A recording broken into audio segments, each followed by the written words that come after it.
যেসব খামারি ভাই ইতিমধ্যে এসি তেলাপিয়া চাষ করছেন তাদের মন্তব্য কি? তাদের মন্তব্য হলো এসি তেলাপিয়ার পোনা খায় কম, বাড়ে বেশি, রোগ ব্যাধি কম হয়। অন্যদিকে এসি তেলাপিয়া চাষ করে আমরা আজকে সফল। কারণ কি? আমরা বিভিন্ন ধরনের তেলাপিয়া চাষ করছি কিন্তু লাভ হইতো না। বর্তমান সময়ে এসি তেলাপিয়া চাষ করে আমি সফল একজন খামারি, এবং কি একই পুকুরে বছরে আমি 2 থেকে 4 বার মাছ বিক্রি করতে পারতেছি। আগে একটা সময় একবার মাছ চাষে আর বিক্রি করতে আমাদের কষ্ট দিত, মাছ বিক্রি করে লাভও হইতো না। আর বর্তমান সময়ে 4 মাস অন্তর অন্তর মাছ বিক্রি করতেছি, যার কারণে আমরা বর্তমান সময়ে এসে তেলাপিয়া চাষ করে সফল একজন খামারি।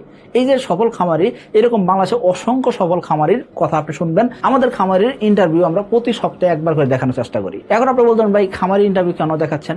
খামারি ইন্টারভিউ এই জন্য দেখাচ্ছি যে আমাদের মুখের কথা আপনি বিশ্বাস করা দরকার নাই।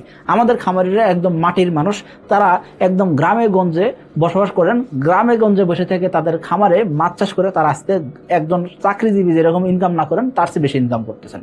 তো তারা গ্রামে বসে থেকে কিভাবে মাছ চাষ করে সফল হচ্ছেন, তাদের সফলতার গল্পটা আমরা তুলে ধরার চেষ্টা করতেছি। তাদের দেখে আপনি উপকৃত হন, আরো 10 জন খামারি উপকৃত হোক, এবং কি আরো 10 জন খামারি আগে আসুক যারা মাছ চাষের লোকসান করতেন, তারা যাতে আজকে মাছ চাষে সফল হতে পারেন। সেই প্রত্যয়ে আমরা খামারের জন্য কিন্তু কাজ করে যাচ্ছি। তো আপনিও এসি তেলাপিয়া চাষ করতে পারেন।